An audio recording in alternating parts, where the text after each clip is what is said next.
আজকের এই বুনিয়াদপুরের সভাটা ঠিক অন্য কোনো পূর্ব নির্ধারিত পূর্ণাঙ্গ সমাবেশের মতো সমাবেশ করার সুযোগ আমাদের হাতে থাকলো না এই কারণে যে গত 29 তারিখ থেকে আগামী 17 ডিসেম্বর পর্যন্ত আপনারা জানেন সারা বাংলা, সেই বাংলাকে তার বিভিন্ন কোনায় প্রান্তে বামপন্থীদের ডাকে, আমাদের পার্টি ভারতের কমিউনিস্ট পার্টির ডাকে মানুষের জীবন জীবিকার সমস্যা, মানুষের দাবি দেওয়া, আশা আকাঙ্ক্ষা এবং আগামী লড়াইয়ের শপথ তার বার্তা পৌঁছে দিতে আমাদের পার্টির উদ্যোগে জাঠা বা পদযাত্রা কর্মসূচি, আসলে অনেকটা গাড়িতে যাত্রা আর মাঝে মাঝেই অজস্র মিটিং মিছিল যাতে মানুষের কাছে পৌঁছানো যায়। মিটিং মিছিলের ফাঁকে পারলে পরে একটু জনসংযোগ, যে জনসংযোগের মধ্য দিয়ে আমরা কি ভাবছি আর সাধারণ মানুষ যা ভাবছেন তার মধ্যে অনেক সাদৃশ্য আছে, কিন্তু আরো অনেক কিছু মানুষের থেকে আমাদের শেখার আছে, আরো অনেক কিছু মানুষের আমাদের থেকেও শোনার আছে। সেই কারণে এই যাত্রার পরিকল্পনা করা হয়েছে এমন একটা সময় যখন আগামী 4-5 মাসের মধ্যে রাজ্যের অনেক মানুষ আশা করছেন যে এবার একটা পরিবর্তন হোক, আর সহ্য করা যাচ্ছে না। 16 সালের পর থেকেই বারবার আমাদের রাজ্যে একটা রাজ্য সরকার, যে রাজ্য সরকার 11 সালের পর থেকে এখানে ঠিক হয়েছিল, তাদের একটার পর একটা কাজকর্ম এবং যত দিন গেছে সেই কাজকর্ম আরো নগ্নভাবে, আরো উলঙ্গভাবে মানুষের স্বার্থের বিপরীতে এসে দাঁড়িয়েছে। মানুষকে সম্মোহিত করার কাজের পর মানুষকে প্রবঞ্চনা করার কাজ, সেই কাজ তারা একের পর এক সংগঠিত করছে। এখন তো কিছুটা বোঝা যাচ্ছে যে কেন্দ্রে যারা সরকারে অধিষ্ঠিত আছে, যে শক্তিকে আজ থেকে 5-7 বছর আগে মানুষ ভেবেছিলেন যে ওদের হাতে ক্ষমতা আছে কেন্দ্রের, আর এদের হাতে রাজ্যের ক্ষমতা, আর ক্ষমতার জোরে, পুলিশের জোরে, এসপির জোরে, রিগিং এর জোরে বুথ, সেই বুথ দখলের জেরে ভোটাধিকার প্রয়োগ করা থেকে মানুষকে বঞ্চিত করার মধ্যে দিয়ে যে অপশাসন, সে অপশাসন তার হয়তো শেষ দেখা যাবে যাদের হাতে ক্ষমতা আছে তাদের মাধ্যমে। আমাদের অনেকের কাছে এই খবর পৌঁছেছিল যে এখন বামপন্থীরা 11 সালের পর এই তৃণমূলীদের কাছে এই সরকার, তার পুলিশ, তার আমলাতন্ত্র, তার কাছে দাঁড়িয়ে মার খেতে খেতে পিছু হটতে হচ্ছে। আমাদের পার্টি অফিসগুলো ভাঙা হয়েছে, আমাদের কমরেডদের উপর আক্রমণ নামিয়ে আনা হয়েছিল। আমাদের গ্রামে যে মানুষ থাকেন, শহরে যে মানুষ থাকেন, তার কাছে কথা বলার চেষ্টা হয়েছিল 34 বছর তোমরা অনেক দিন শাসন করেছো, এখন তোমরা চুপ করে থাকো, এখন রাজনৈতিকভাবে কোনো ভূমিকা তোমরা নিতে পারবে না। তার বিরুদ্ধে প্রতিবাদ প্রতিরোধের মধ্য দিয়ে একথা প্রমাণ করা গেছে যে পশ্চিমবাংলায় বামপন্থাকে উপরে ফেলে দেওয়া সম্ভবপর নয়।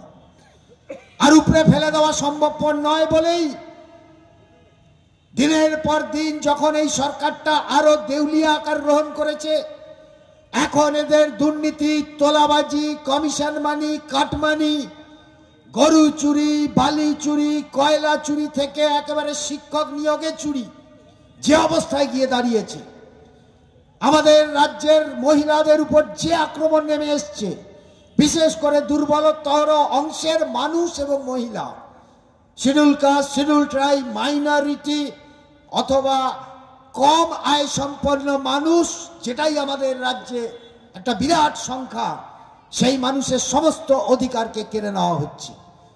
আর একদিকে কেন্দ্রের সরকার, একদিকে শ্রম আইনকে কেন্দ্র করে অতীতের ট্রেড ইউনিয়ন তার সমস্ত আইনকে পদদলিত করছে, ধর্মঘটের অধিকারকে কেড়ে নিচ্ছে, অথচ লক আউট, লে অফ, সারপ্লাসের অধিকারকে সে বজায় রাখছে মালিকের পক্ষে।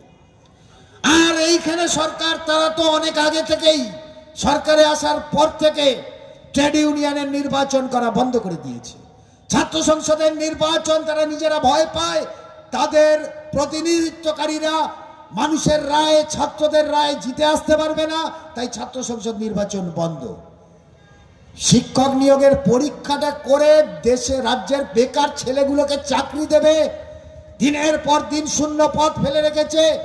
তারপরে নোটিফিকেশন হয় তো পরীক্ষা হয় না, পরীক্ষা হয় তো রেজাল্ট বেরোয় না, আর ওই সুযোগে জেলায় জেলায় এজেন্ট ছড়িয়ে দিয়েছে। চাকরি কাউকে দিতে পারবো কিনা জানে না, কিন্তু চাকরির নামে এজেন্টদের দিয়ে টাকা তুলে অভিষেক ব্যানার্জি, মমতা ব্যানার্জি, ফিরহাদ হাকিম, পার্থ চ্যাটার্জিদের পুঁজি বেড়েছে। আর একদিকে কেন্দ্রের সরকার, অনেক মানুষ আশা করেছিল, কেউ কেউ বলেও ফেলেছিল আগে রাম পরে বাম, বামেদের যে অস্বীকার করা যাবে না এটা তাদের মনোজগতে রয়েছে। কিন্তু সেই মুহূর্তে 19 সালে 18 সালে বলেছিল যখন, তাদের দেখেছে কয়েকটা বছর সারদা হয় নারদা হয়, 13 সালের পর থেকে বালি কেলেঙ্কারি, কয়লা কেলেঙ্কারি, শিক্ষক নিয়োগ, তার কোনোটার ফয়সালা হয় না। ইডি, সিবিআই, ভিজিলেন্স আসলে ওপরে ওপরে বড় লোকদের স্বার্থের রাজনীতিকে সংখ্যাগরিষ্ঠ গরিবের উপর চাপিয়ে দেওয়ার জন্য ওদের ষাট, ওদের বোঝাপড়া। তাই জন্য মমতা ব্যানার্জি বলেন যে আরএসএস তো একটা সামাজিক সংগঠন, আর আরএসএস এর কর্তা বলেন মমতা ব্যানার্জি হচ্ছে বাংলার দুর্গা।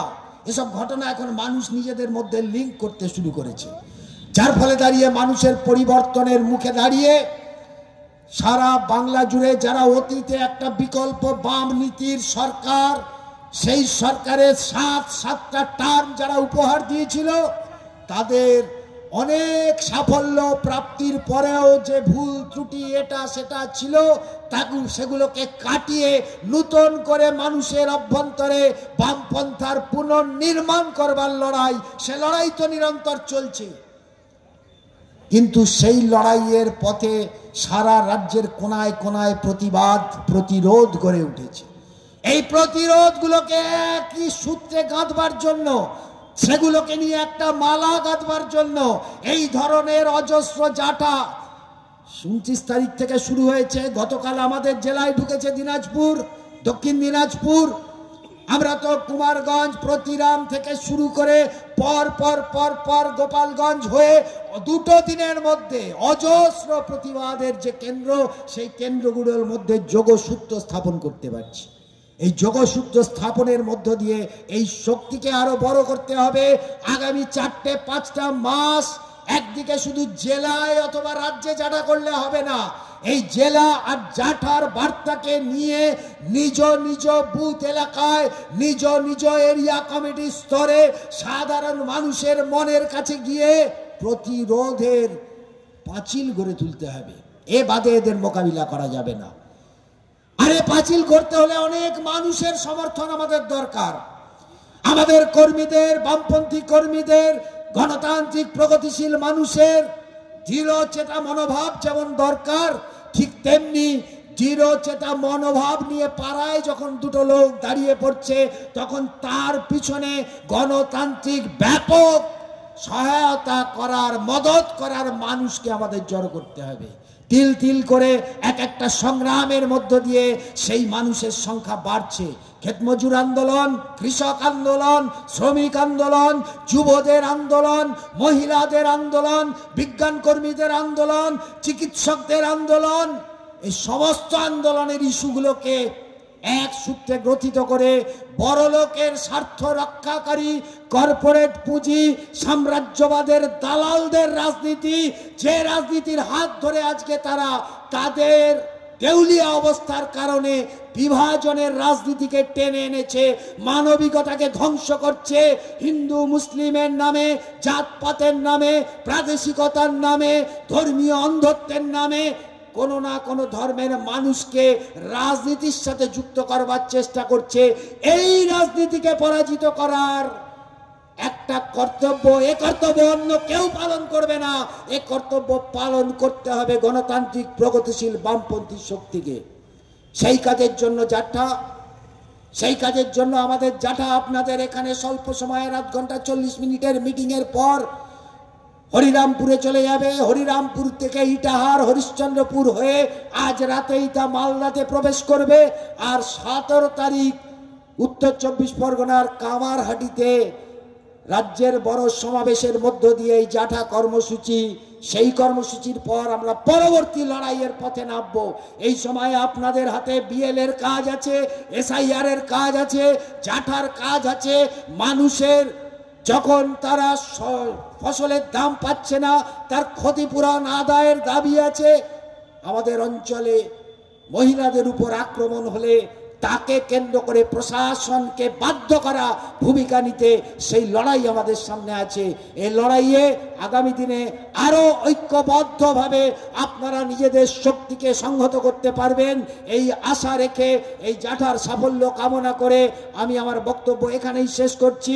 আপনারা অনেকক্ষণ অপেক্ষা করছেন, ঘণ্টাখানেকের ওপর।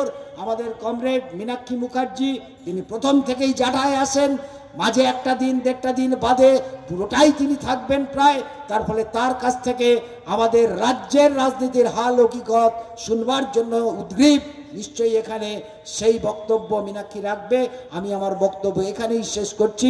আপনাদের সকলকে সংগ্রামী অভিনন্দন জানাচ্ছি। এই ভিডিওটিকে লাইক করুন, আপনার গুরুত্বপূর্ণ মতামত কমেন্টের মাধ্যমে আমাদের জানান এবং আমাদের চ্যানেলের ভিডিও সবার আগে দেখার জন্য ইউটিউবে গণশক্তিকে সাবস্ক্রাইব করুন, ফেসবুকে ফলো করুন এবং শেয়ার করুন আপনার পরিচিতদের মধ্যে। আমাদের চ্যানেলে আপলোড হওয়া ভিডিও নোটিফিকেশন পেতে বেল আইকনটি ক্লিক করতে ভুলবেন না।